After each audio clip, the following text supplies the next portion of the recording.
তো আমি কিন্তু এখন কাটাবনে চলে আসছি, আর কাটাবনে চলে আসার পরে আমি হাঁটতে হাঁটতে চলে যাচ্ছি জেএস রিভার ভিউতে, যে জায়গায় আমার মামা সরফরাজের ক্যাফে, সে জায়গায় কিন্তু আমি চলে যাবো। আর আমার সাথে কিন্তু কাটাবনে আসার সাথে সাথে দেখা হয়েছে আকাশ ভাই এবং রাহুল।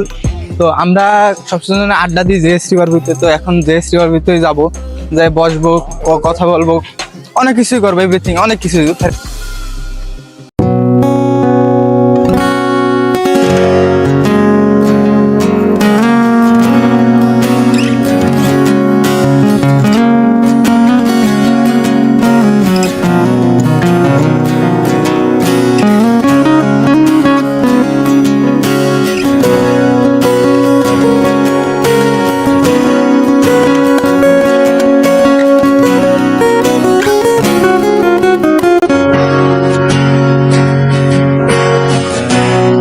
তো এখন কিন্তু আমরা জেএস রিভার ভিউতে যে বসে আছি, আর আমার সাথে আছে জেএস রিভার ভিউর ওনার শরফা মামা।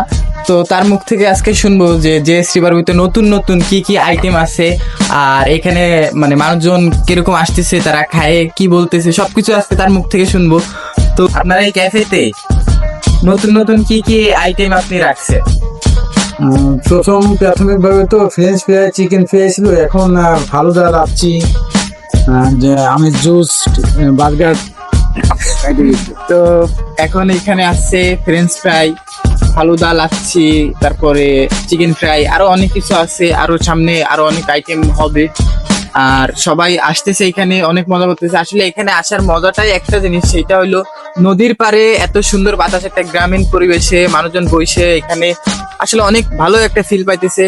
আর শহরের দূর দূরান্ত থেকেও কিন্তু এখানে লোক আসতেছে। তো এইখানে আপনারা আসবেন, এখানে আইসে মজা করবেন, আড্ডা দিবেন। আর এখানে আছে অনেক বেঞ্চ বেঞ্চ, বসার জায়গা নিয়ে কোনো টেনশন করা লাগবে না। আর ওই যে খাবারের দোকান, অর্ডার দেবেন আর খাবার আপনার টেবিলে চলে আসছে। তো আজকের ব্লগ ভিডিওটা এই পর্যন্ত। ভালো থাকবেন, সুস্থ থাকবেন, আসসালামু আলাইকুম।